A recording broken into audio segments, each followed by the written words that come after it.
Halo sahabat tani, salam jagat tani. Perkenalkan saya Rahmat Al-Bagori, pengelola agrowisata alam peternakan kandang sapi perah Cibugari di daerah Jakarta Timur, DKI Jakarta, Indonesia.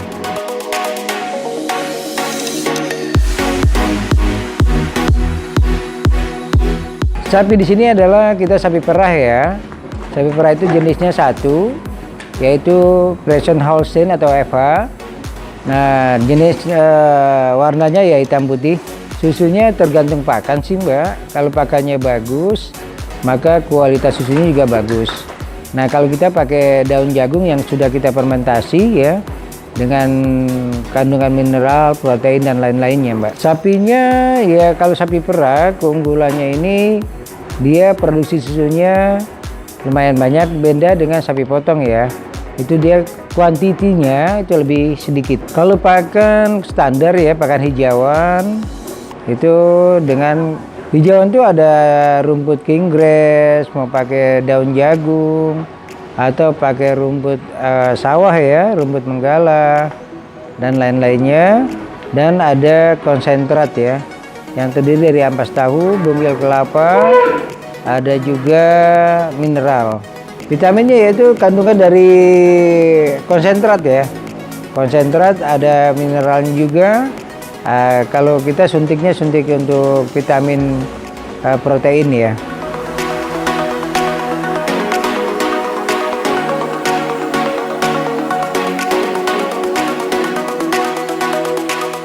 Tujuan kita mendirikan agrowisata Cibugari yang pertama adalah ingin mewarnai otak memori ya, memori otak kecil anak-anak generasi bangsa ke depan. Ini mengenal susu segar murni ciptaan Allah Subhanahu wa taala. Setelah mereka kenal, mereka tahu dan mereka rajin mengkonsumsi segelas susu segar murni setiap hari, agar mereka akan tumbuh menjadi anak-anak generasi bangsa ke depan yang cerdas, sehat dan kuat.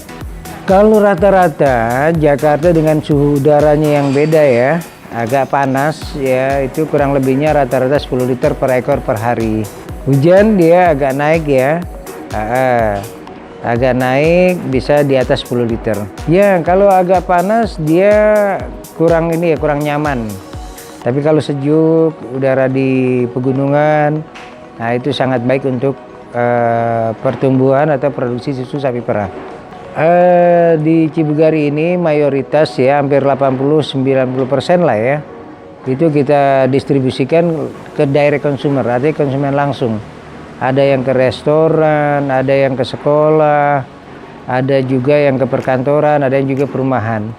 Nah selebihnya kita olah menjadi yogurt, menjadi keju dan susu pasteurisasi.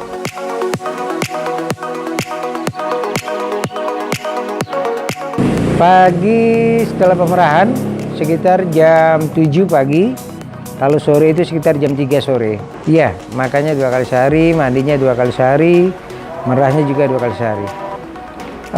Sapinya dulu dari zaman penjajahan Belanda ya, dari kakek. Kalau sekarang udah bibitnya ini ada yang dari Australia, ada yang New Zealand lewat inseminasi buatan.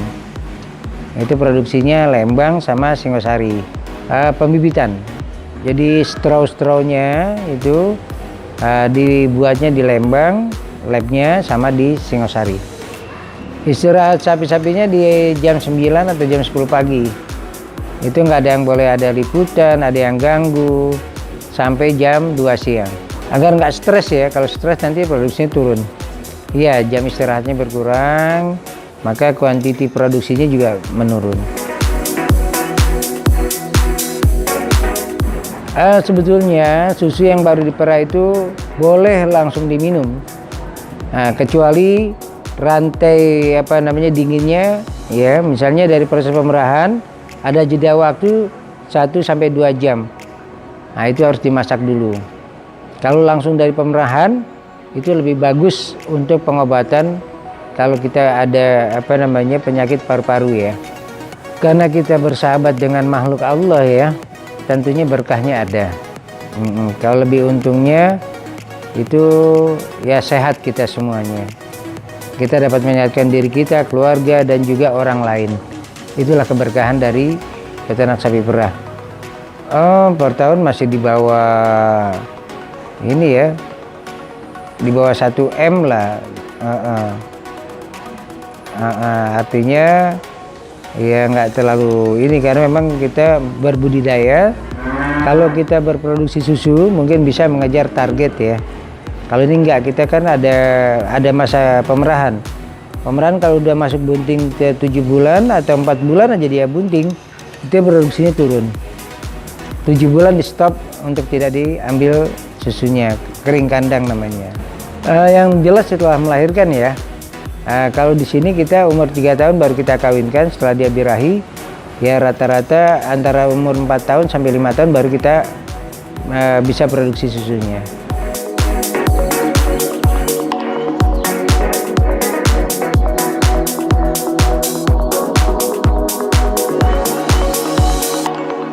Manajemennya yang penting sanitasi kandangnya, jam pakannya jangan berkurang pakannya ya, ininya ukurannya, standar ukuran makannya. Nah, sehingga sapi ini akan tumbuh dengan baik, sehat, dan juga punya tulang-tulangnya, mineralnya harus cukup, sehingga sehat terlalu. Ya, kita ada konsentrat dan hijauan yang cukup, ditambah vitamin suntikan. Karena kita punya tenaga ahli sendiri untuk memelihara kesehatannya, ya kita suntik vitamin. Penyakit itu biasanya sama ya, hampir pergantian udara, misalnya dia pilek, meriang gitu kan, atau kalau yang paling banyak itu proses pemerahan yang salah, misalnya ada karyawan baru, itu sapi-sapinya ada yang terkena mastitis, itu tidak boleh diperah dan tidak boleh dicampur dengan susu-susu yang lain yang sapinya sehat.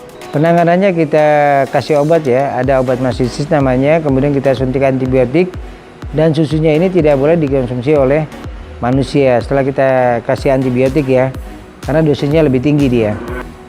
Kalau susu ya para kunjungan ya, untuk agrowisatanya tentu ya di stop total, tidak ada yang kunjungan. Tapi kalau untuk konsumen yang membeli susu ya alhamdulillah masih terus berlangsung ya, karena emang menjadi kebutuhan bahwa susu ini dapat meningkatkan daya tahan tubuh kita, kekebalan tubuh kita.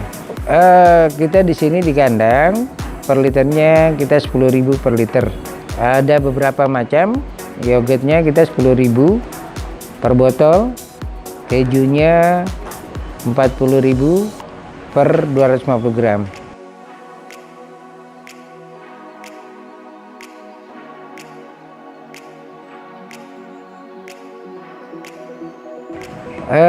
Petani-petani pemula yang ingin beternak ya paling tidak mereka punya lahan yang cukup, lahan untuk kandangnya, kemudian pakan-pakan penunjangnya itu juga tidak terlalu sulit tempatnya, baik itu konsentrat ataupun hijauannya. Itu yang ketiga, dia punya wawasan untuk mengetahui bagaimana mengembangbiakan atau reproduksi sapi perah itu sendiri. Kedepannya saya berharap banyak sapi perah ini ada di mana-mana di seluruh Indonesia, karena biar rakyat Indonesia ini semuanya bisa mengkonsumsi susu segar murni sapi perah langsung dari petani ternak sapi perah rakyat di seluruh Indonesia. Pesan saya untuk petani Indonesia, ayo terus kita bergerak, ayo terus kita berbagi untuk kemajuan usaha tani di seluruh Indonesia.